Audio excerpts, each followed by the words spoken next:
guys, we're back. It's another episode of the Fearless Pursuit of Freedom podcast, and today's guest is a multi-state, huge entrepreneur and located out of the DFW area. I'd like to welcome you guys, Mark Bloom. How's it going, man? Thanks for coming on. Thank you for having me, brother. I appreciate it.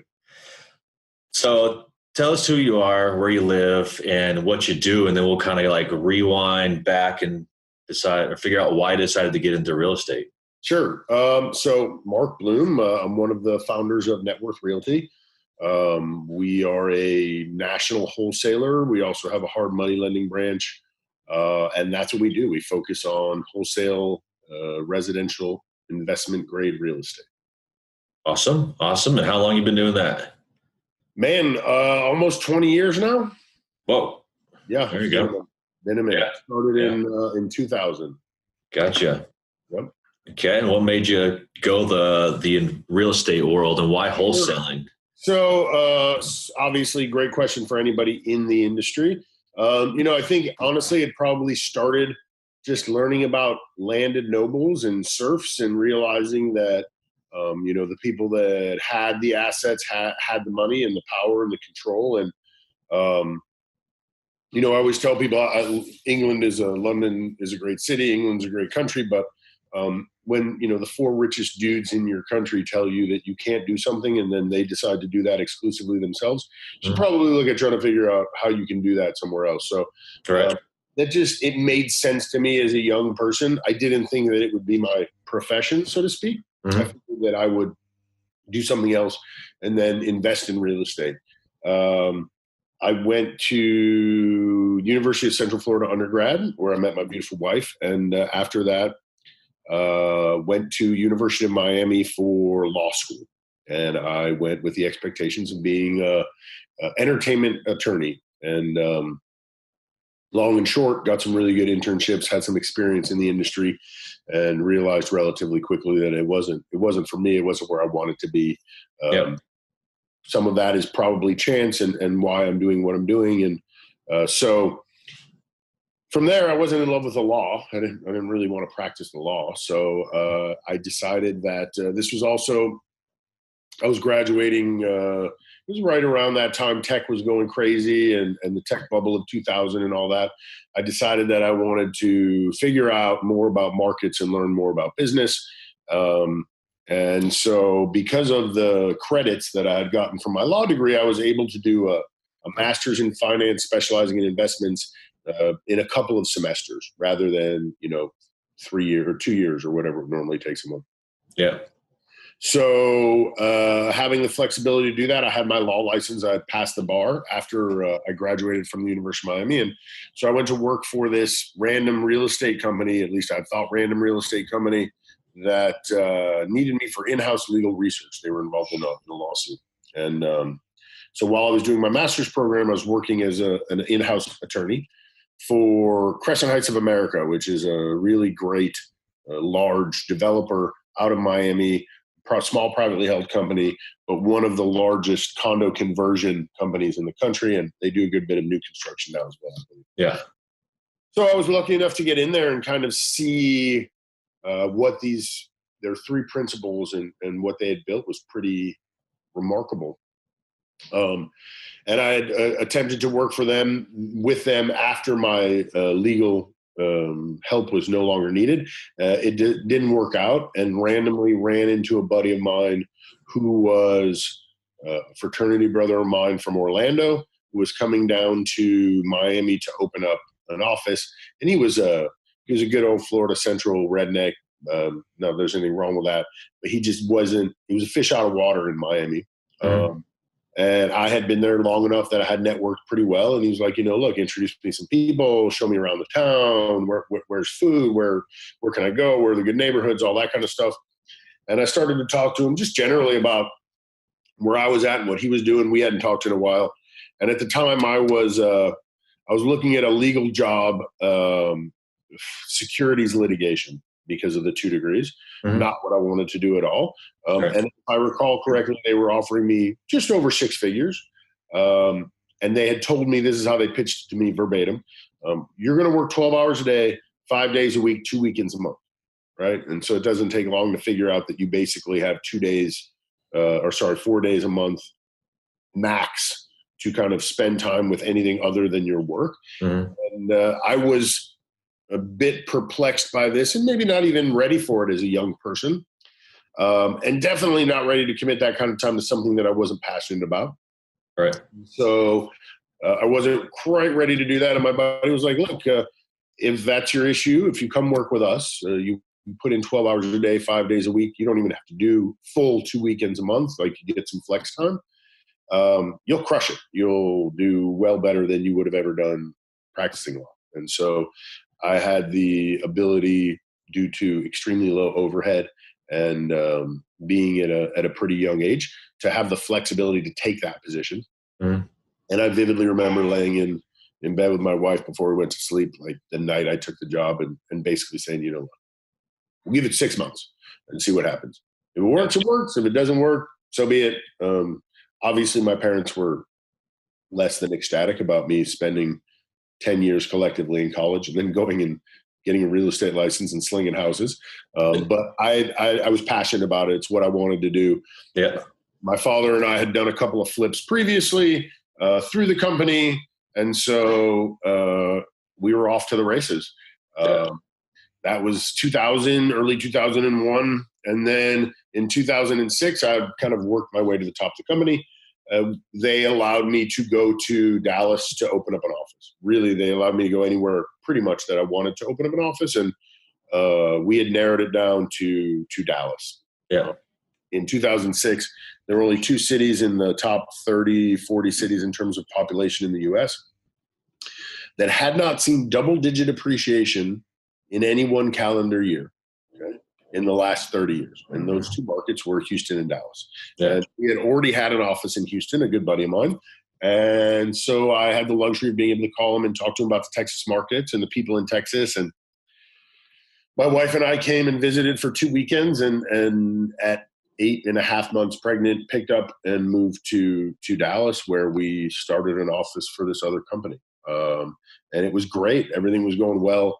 The company was also a large mortgage bank out of Florida that did a lot of hard money lending. And in 2008, early 2008, when things started to slow and turn, obviously as a lender, as you know, as most people know, they're going to feel what's going on first, because they start to get the defaults. They start to see what's going on. Yep.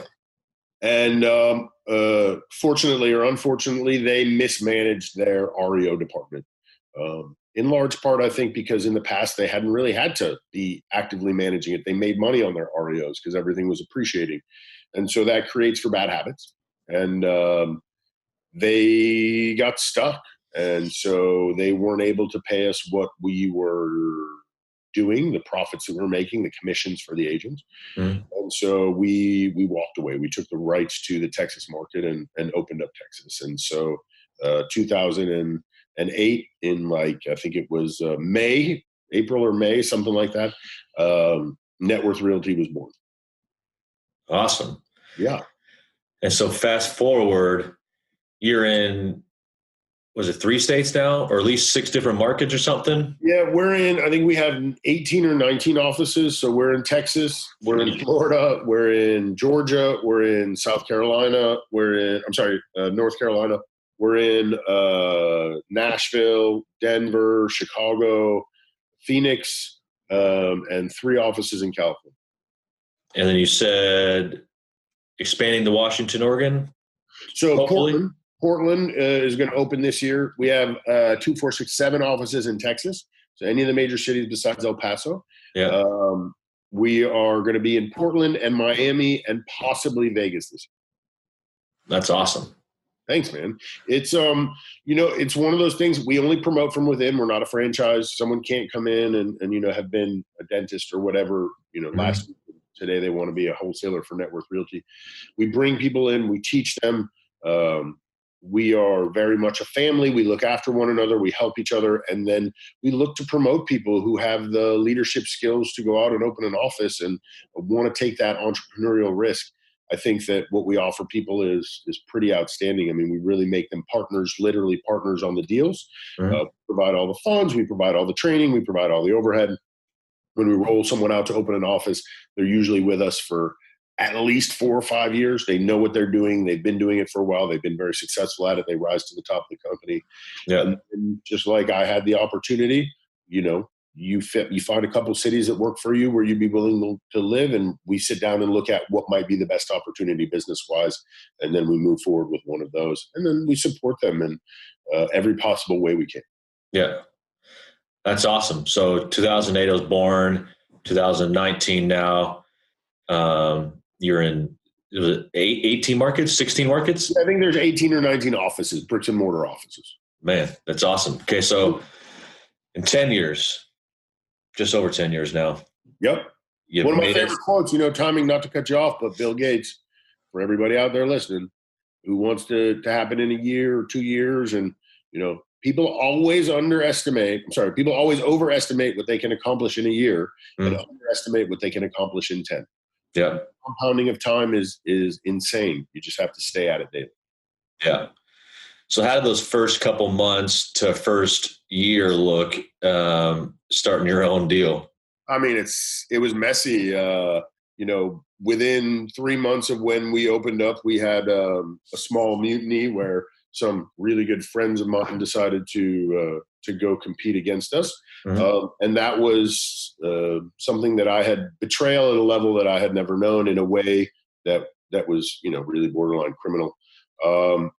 It took a lot for me to kind of deal with that personally, change the way that I handle my business, made me a better manager, made me a better business person, made me a better person at the end of the day. Yeah. Made me realize some of my own weaknesses and do some self-analysis and restructure. And you're not always going to be successful. You're going to have to push through a lot of barriers. Not that soon after that, October, for those of you who remember, 2008 is when Lehman Brothers went down. So that was kind of a free fall for 3 months where, no one wants to catch the falling sword, right? Everybody knows that it's eventually going to turn around and that we'll find a bottom. It's pretty amazing to see, especially looking back in retrospect. The investor market, it led in some part, not even large part, I don't think, but in some part by large funds, et cetera, is what really saved the U.S. housing market. The banks weren't there. The new construction wasn't there. It was people that were stepping in and able to buy at such a low price that value was almost irrelevant. It's going to come back. You're betting on the American economy, on America as a whole, and you're really buying cap rate. And that the houses that you're buying, where you're buying them at a 15 or 20 cap, are no-brainers. And so that was really what I saw stop the free fall after a quarter or two. Yeah. So how you made it through the first one, crash, and that was a crash. That was yes. Yeah. So obviously we've got something coming. We don't know what it is or how hard it's going to be or when exactly, but what would you say are some good pointers for new and seasoned investors that may not have been through a crash at all? What would you say things to either look out for or to brace for? I think you need to look at a lot of factors, and there's a lot of factors that were in play back then that aren't in play right now. So, for example, I could buy a property back then, I could buy a property today, and tomorrow I could refinance out of it for 110% of its value. I mean, that's just stupid. Yeah. It sets itself up for fraud. Yeah. There were a lot of first payment defaults and things like that. Right now, you can't refi off a value with most lenders for six to 12 months. You have to refi off your cost. So you're going to have some skin in the game. So that massively reduces first payment default, if not almost does away with it. Mm-hmm. Reserves, because of some of the legislation, because of some of the pain, banks now hold much higher liquid reserves than they did previously. Mm-hmm. You don't have stuff being underwritten there may be a couple stated loan programs out there, not like it was in 2008. Yeah. I just don't see anything that looks, my personal opinion, and we sold almost 3,000 properties last year. There's nothing that looks like 2008 to me. Will we see a dip? So here's where I'm at. I'm kind of at an impasse with that. If you would have asked me before the new year, I would have told you for sure we're going to see a small pullback, maybe even just a flattening, a 0%, 1%, 2%. I think there was this weird thing that happened last year after the summer doldrums. So for most, I think, real estate in general, business in general, you get an August, September lull when everybody takes their last bit of summer break with the kids or gets ready for school or has to move for school or whatever it might be. Yeah. Usually picks up at a pretty heavy clip after, and your fourth quarter to, September, October, November, December are really good. It just never picked back up last year. Yeah. I think that between, the political situation, and I don't just mean Donald Trump, I mean what's going on in other countries with other economies and things like that, trade, all that kind of stuff, Yep. mixed with 2008, which is exactly why we're having this conversation, right? And people absolutely, fear is a very powerful motivator. People, rightfully so, concerned, don't want to get caught in the same situation that happened in 2008, which is what stops it from happening, thank God. Yeah. Mixed with rising interest rates from the Fed, and the Fed giving off some really bad signals in terms of how aggressive they might be, not, I don't think, communicating their understanding of the economy or helping everyone to understand what they're seeing. Mm-hmm. All those things mixed together, everybody was like, whoa, let's just see what's going to happen here over the next quarter. And so October, November, December were relatively slow, at least I think in most markets, generally speaking. You've seen the high end cool off. You've seen, for the Texas markets, $1.7 million plus. For some of the other higher end markets, $2-3 million plus starting to cool off. I see flattening, which I think is great. I mean, part of the reason I moved to Dallas was because if 10% plus, quote unquote, rampant appreciation annually is the problem, which was the problem back then, then I need to go somewhere with 5%. If you do 5% as a buy and hold investor, you're crushing it at the end of 10 or 15 years. If you have 5% as a flip investor, your risk of selling it, having the value of a property drop between when you buy it and when you sell it is almost non-existent. I mean, real estate markets do not move like stock markets. You're not going to lose 10% in a week or a month even, barring some catastrophic world war scenario. Sure. So stable 5% appreciation, 4% appreciation, which is what I think we're going to see overall in the Dallas and probably overall in Texas market. Yeah. It's great. I think we're sitting really pretty. I think sometimes people forget that between 2008 and 2014, there was almost literally zero new construction. However, even though some of the demand has switched from buying to renting, there's always going to be pent-up demand, people who want to buy who can't or are scared to, right? Mm-hmm. And then once 2014 hit and new construction lending started to pick up a little bit again, you got a ramp-up period. So you had from 08 to 14, which is what we're talking about, almost 7 years there, 6 years, that you have built up, pent-up appreciation with no new housing to the market. And then you have continued built-up demand as the market ramps up in 14 and 15. And now you're just getting back to where, we've still got a ways to go to catch up with the new housing demand that we have. That's why you're seeing so many investors look to new construction rentals, because there's not enough houses to live in, but some of that demand has switched over to rentals. And so now you can actually build smaller new construction rental communities, duplexes, quadplexes, and even single family houses, and do really well on them. So I don't see a massive shakeup for the Texas middle of the country markets. Are you going to see some pullback in your LAs and New Yorks and Miamis and San Franciscos? Yes, of course. You can't have 15% appreciation year over year over year over. It's just you lose the entry level of the market, and as we know as investors, when you lose the entry level of the market, the I'm going to trade up game stops because no one's getting in, so they can't trade up. Right. It's a catch-22 in some of those markets. It's great for a little while, but you're going to get that. It's a cycle. That's what a market is. Very rarely does a market do this.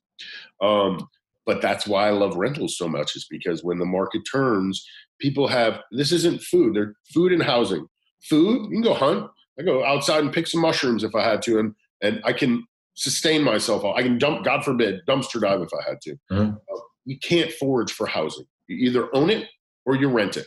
Yep. Okay? And if you're not able to own it and people are scared and prices are either going up too quickly or pulling back too quickly, well, they're going to go to rentals. And so as a landlord, if you do a fixed loan, you know what your costs are. It's very easy to deal with fluctuations in the market when all they do in most cases is add to the demand in the rental market. Yeah. My humble 2 cents. No, that's great. I mean, we talk about it a lot. We go through it a lot just because, look, if you would have asked me this 60 days ago, I would have told you get ready for maybe even a 5% dip or a 10% dip over the next 3 years, 2 years.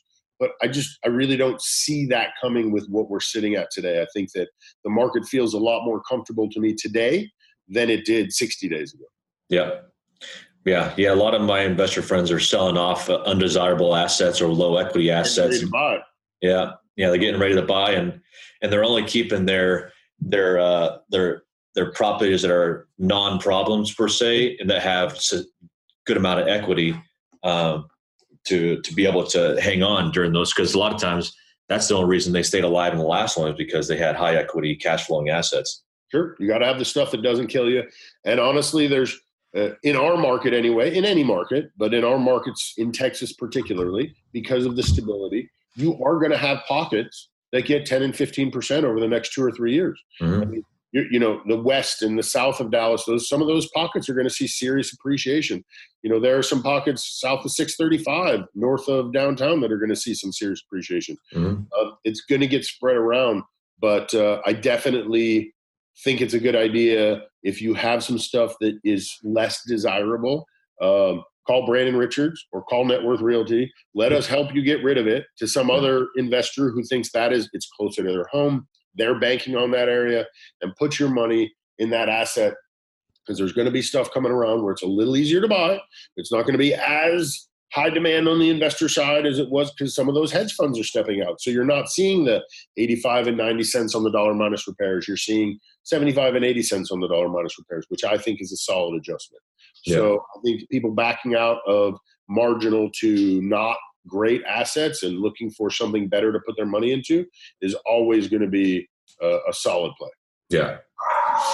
So you're seeing some of those hedge funds get out of the Dallas area?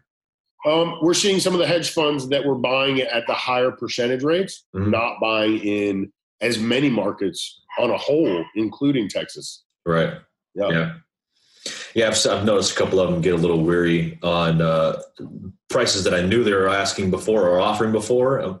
They're not doing it anymore. I'm like, man, it was good while it lasted. That was good while it lasted. Hedge funds are like that. They're a mixed blessing. Like I said, I'm really appreciative to institutional investors, because as a highly educated guy, I tried to pitch a lot of other highly educated family money, private offices, small offices, institutional type investors, funds on single family, multifamily residential investments in 2000 through 2006, 7, 8.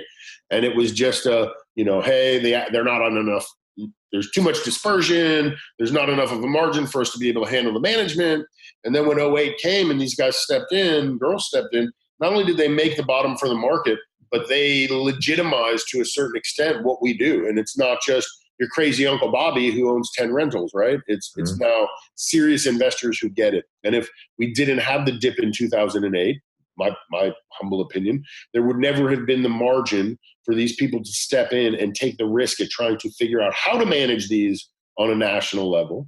Those people not only created the bottom of the market, which saved a lot of us from losing a lot more money, they have legitimized our industry. It's no longer just the aluminum siding salesman, right?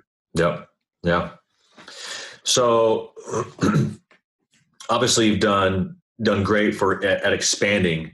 And one problem that I know a lot of people have when getting into real estate, including myself, is the growth, getting from 1 to 2 a month to multiples. What were some of your growing pains in the beginning years? I mean, innumerable. I think, one of the things you're talking about is so true. People always think, the beginning is the hardest, right? It is and it isn't. There's an old quote from a very old philosopher that says, what happens in the beginning is easy. What's next is much harder.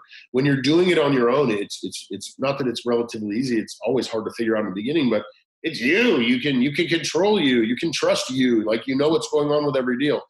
As you start to deal with other people, you have risk factors. Not everybody is loyal. Not everybody is honest. Check that.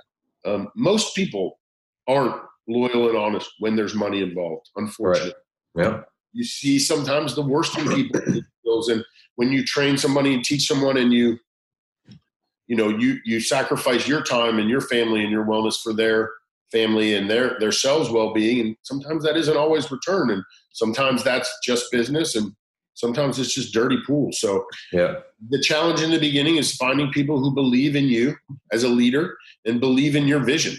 Because I know in the beginning, when we started our company, after I was rebuilding, one of the biggest things that I had issue with was I vividly remember, wanting to pull what little hair I had left out because I couldn't get 10 agents to believe that we could do 15 deals a month. We do 30 or 40 deals a month in DFW right now, 10 or 30 or 40 purchases and then 30 or 40 sales. So, somewhere between 60 and 80 transactions in any given month. Yeah. I was just looking for 10 deals, and getting people to believe that that was feasible sometimes was like spitting into the breeze. And so at one point I had to clear all that negative, bad energy out and bring some new people in who didn't know or weren't aware of what they thought or believed in their own mind we were capable of, and retrain them from the beginning. So, in the beginning, I think getting those 3, 4, half a dozen people to buy into your vision and really be willing to, you have to be willing to lay it on the line for them, or they're not going to be willing to lay it on the line for you. Getting that, building that is tough. Yeah. Yeah. And you said agents. So your company is ran with licensed realtors, right? Yes. So we only, you have to have a license to come work with us. A lot of people think that creates some additional risk factors.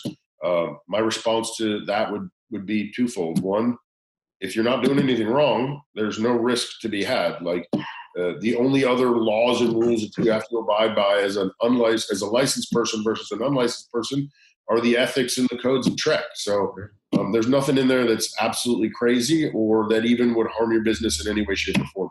2, we want the people that we do business with to be regulated by the state, and we're perfectly okay with that. Because as you said earlier, sometimes wholesaling doesn't always get the best reputation and doesn't always have some of the best players in it. So we try to go above and beyond to make sure everybody knows we're, kosher, for lack of a better term. And then also I do see in the future that even though this is America and you're more than welcome to freely transact, purchase and sell real estate, God bless America. I hope that there will come a time, and we've seen some steps towards that direction, towards this direction, where in the state of Texas, it may become illegal for you to transfer the contract on a property, to assign a contract without a Texas real estate license. Mm-hmm. So that last bill that came through, it didn't make it illegal. It made it so you had to disclose to every party, et cetera, et cetera, et cetera. But it was set out originally as a bill that was going to make it so that only a licensed real estate agent could assign a property. Yep. I think it's something that it helps us, or at least I hope it does. Yeah. Yeah, I can see it going both ways. And I get asked that question. Definitely risk factors, for sure.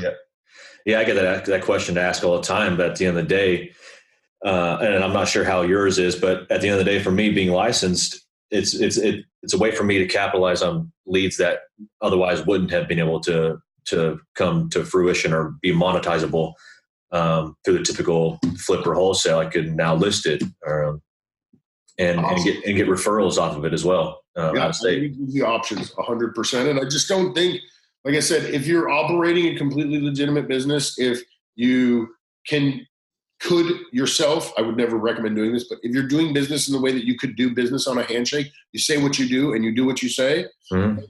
As long as you disclose, there's really very little downside to having a real estate license. It only gives you more options, as I think you accurately. Yep. Yeah. Yeah. So you do hard money loans. I think to me, it's an obvious transition. Why not start lending to those that are buying from you? But why would you say you started lending as well? So, I mean, I do think you hit it right on the head. It really does go hand in hand. We are a big believer in core competency. It's a principle that rules business, and really, you only have so much time in the day, and whatever you're going to do, if you're going to be the best at it, if you're going to do it well, it's going to take all that time. Mm-hmm.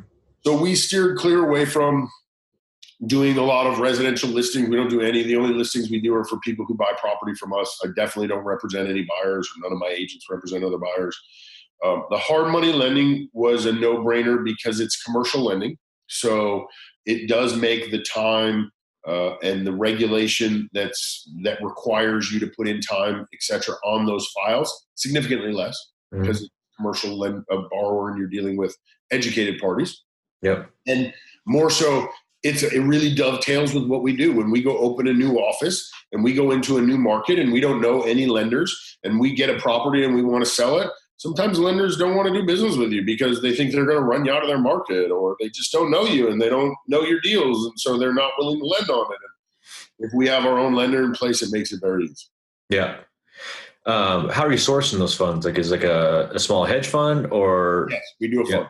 Yeah. So you're raising the money, and then we raise money. We pay out on any given year 10 to 13% to those funds, to the people in that fund, I should say.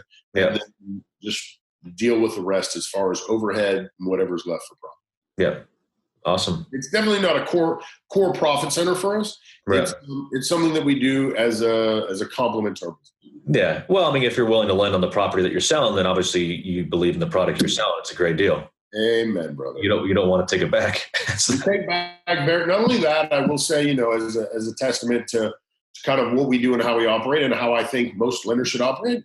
Look, if you're lending, there's two types of lenders, right? Property based and borrower based. Right? Mm-hmm.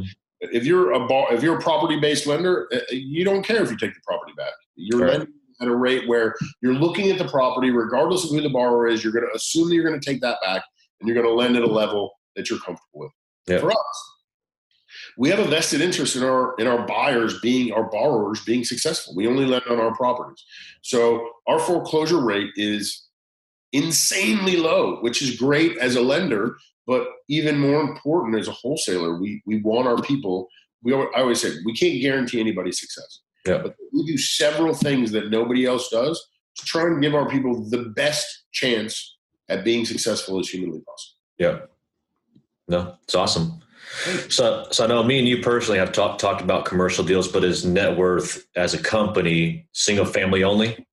Single family only. Yeah. I'm not saying we've never done 10 quadplexes in the same area, or that we've never turned a 10 unit building, or that we do from time to time package 100 performing rentals, 20 performing rentals.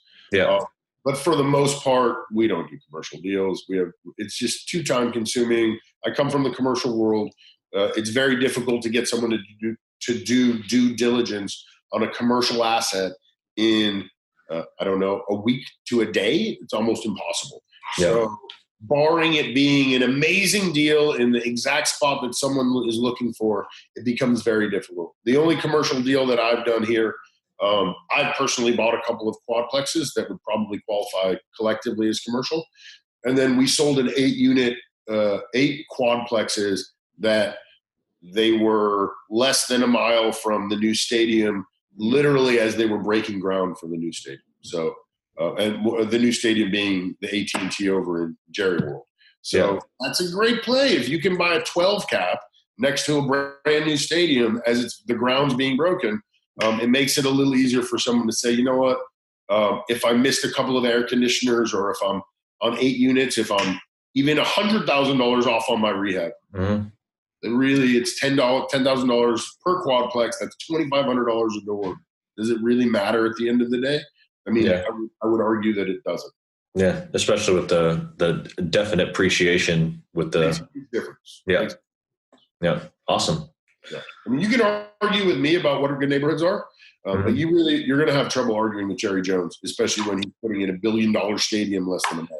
Oh, right. Yeah. That stuff. Our investor base locally keep your eyes open. Look at where people are spending money. Look at where they're putting in new sewers and roads and commercial. And commercial is business. Business brings in jobs. Jobs bring in more employees. More employees need places to live. Like, it's a very simple system that we work. Yeah.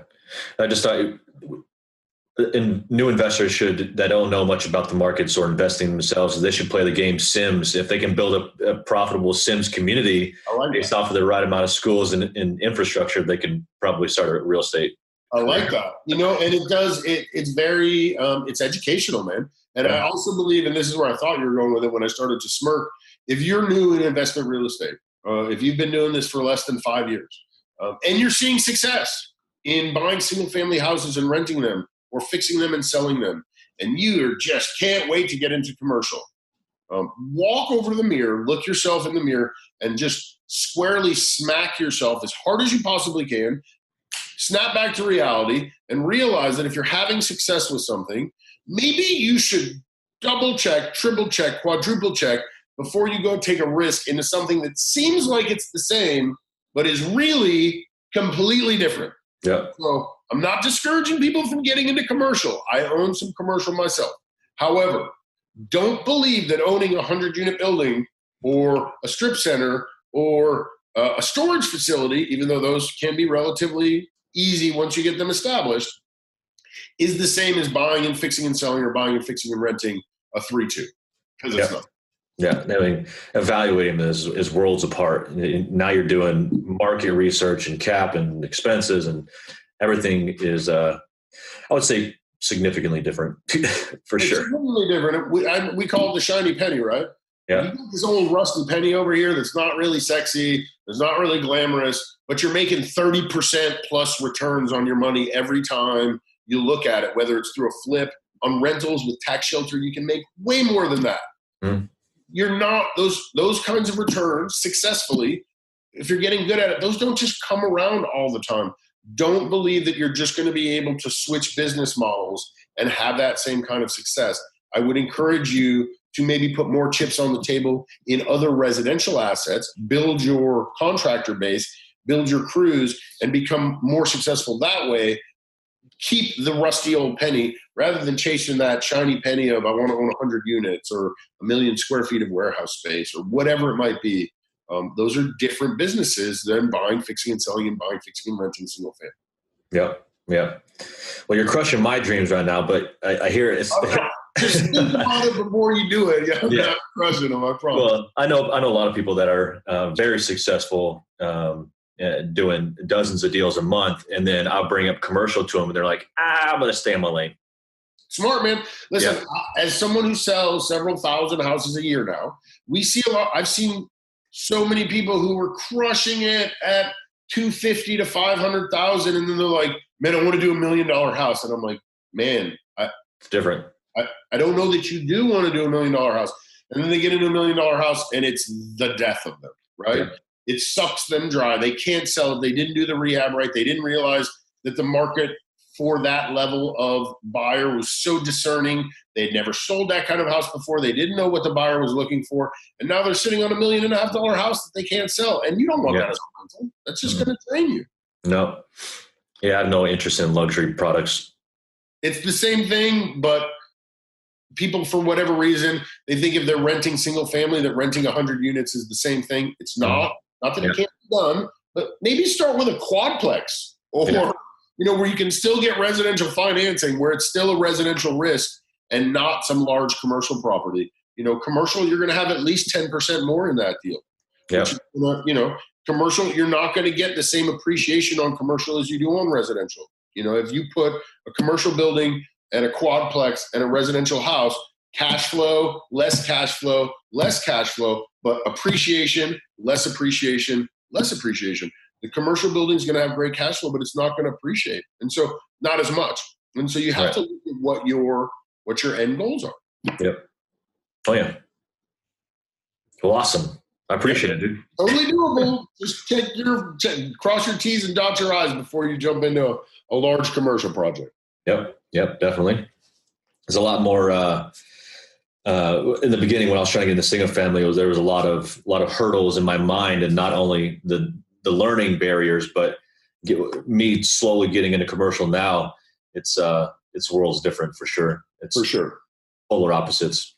Agreed. Even the type of person you're dealing with makes it more difficult usually to do those types of deals.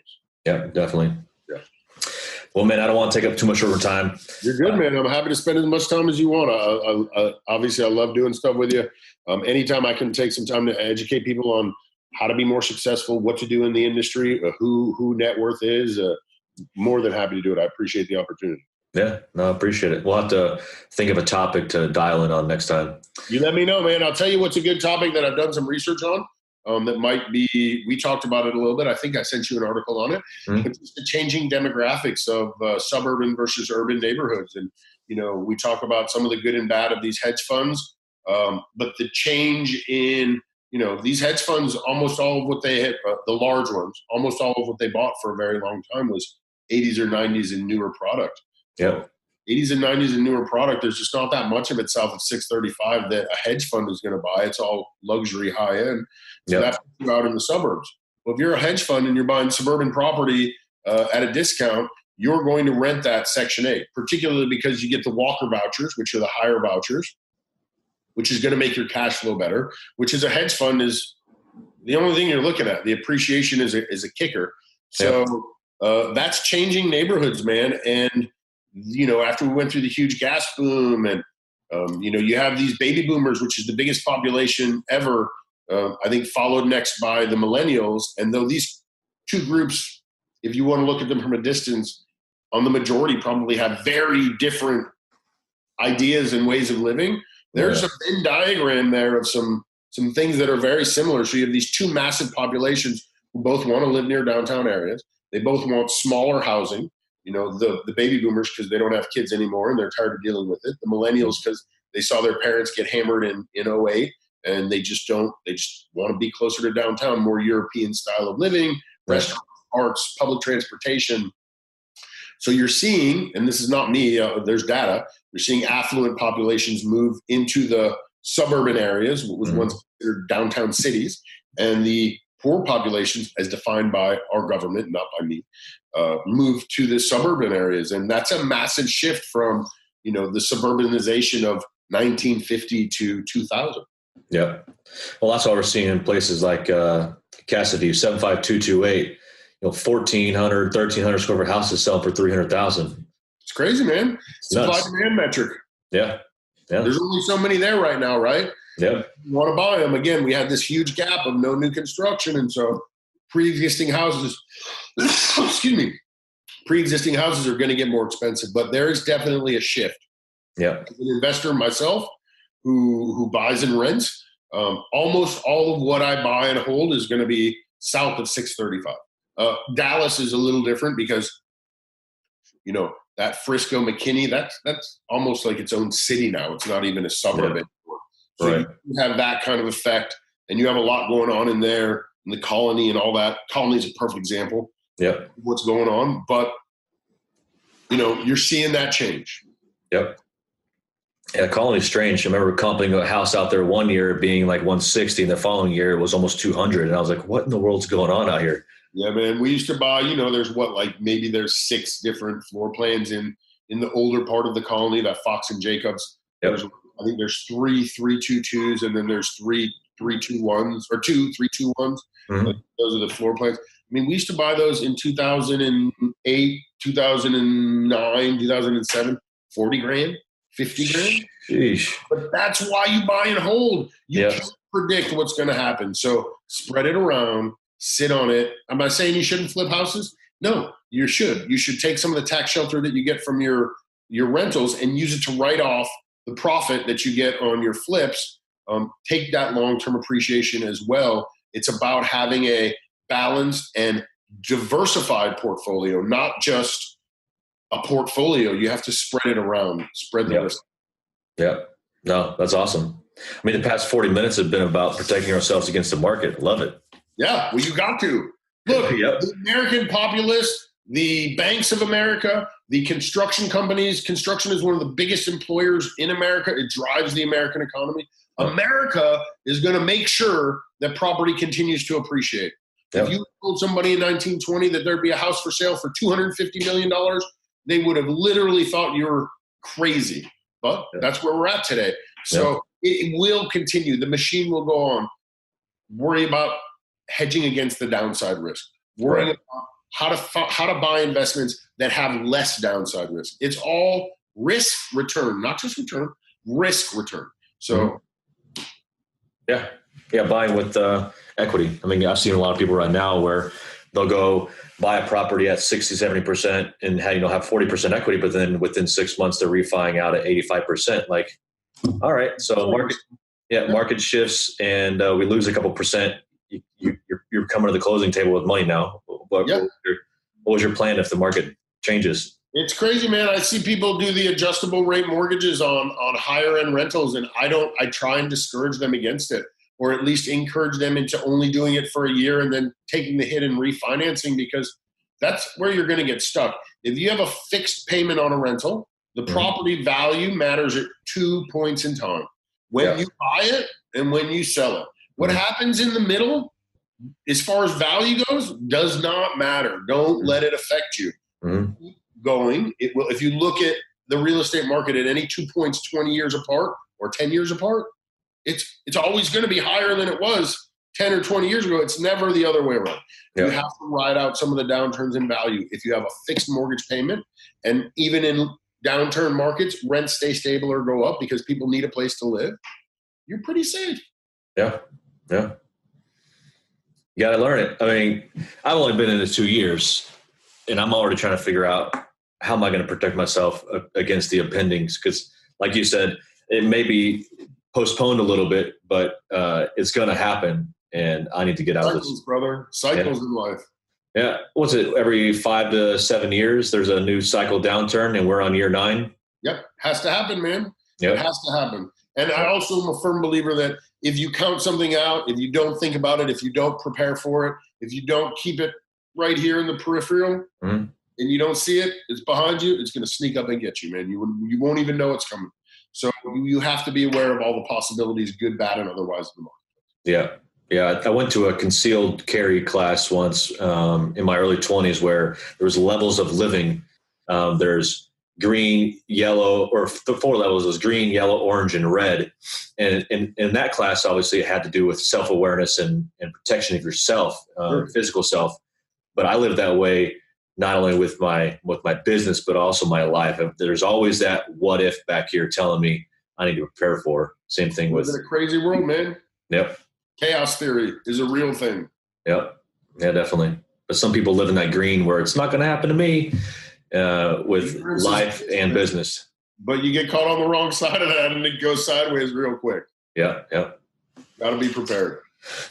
Well, man, I appreciate it. I ask everybody the same question every time at the end. If you had 6 months to live, what would you do with it? Oh, God. I mean, honestly, at my age, I'm getting old enough to the point now where I'm having friends that pass away and stuff. So I really do try and look at every day as though, I had a buddy, God rest his soul, called me in July and told me that he had pancreatic cancer and was dead 3 months later. And I mean, this guy was a vegan and he meditated. And jeez, it's crazy, man. Time is at best fleeting. Yep. I would like to believe that if I had 6 months left to live, that I wouldn't do anything different, because I'd like to believe that I'm already living like I don't even have 6 months left to live. However, I think in my heart of hearts, I always know that I strive for excellence, really honestly, in everything I do. If something falls on the floor, I'm not someone who's going to let it sit there. I don't live by that, but never going to make the right decision all the time. Right. It's about actually truly believing that you're going to die in 6 months changes that. I mean, what would I do different? I don't really know that I would do too much different. I would just try and do more of it, man. Yeah.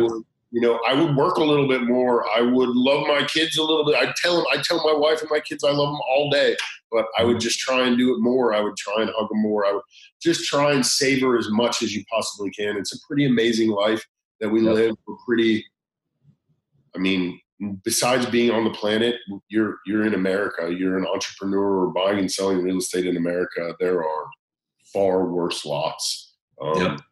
Take every second, every minute, and try and be appreciative. Stop and look at the beauty that's around you, and just honestly in trees and leaves and sky and other people, for God's sakes. So, I guess maybe the one thing I would try and do better is I would really try and take some people under my wing, besides the people who work for me, and just try and spread it a little more, so that maybe there were a couple more people here to carry on at least the way that I think life should be lived.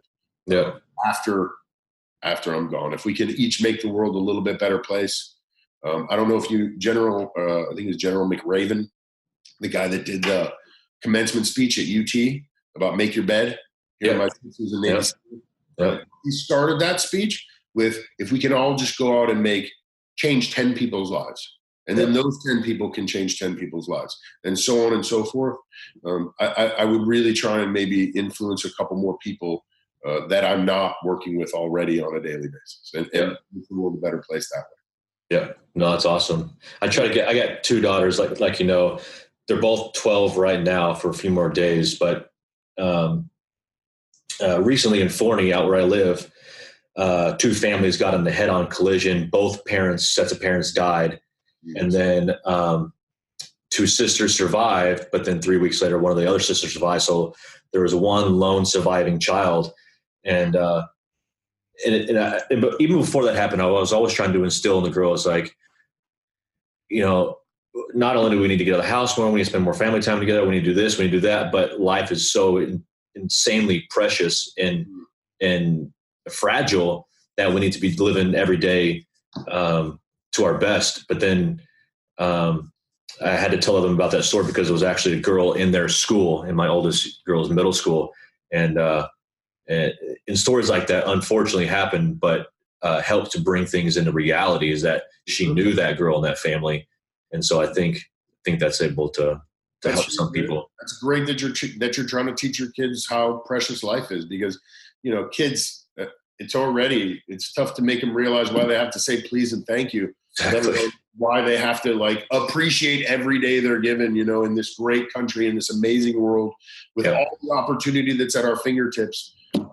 It's, those things obviously you and I have no control over that situation. Yeah.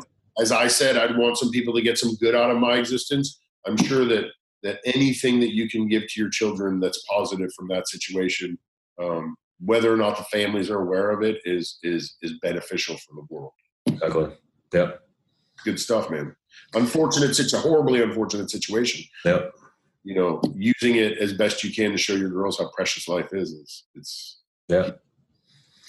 Sometimes just knowing somebody that has gone through a catastrophe like that makes it more real instead of somebody in New York or something, Changes people. Yep. So I'm going to flip it on you. You got 6 months left, God forbid.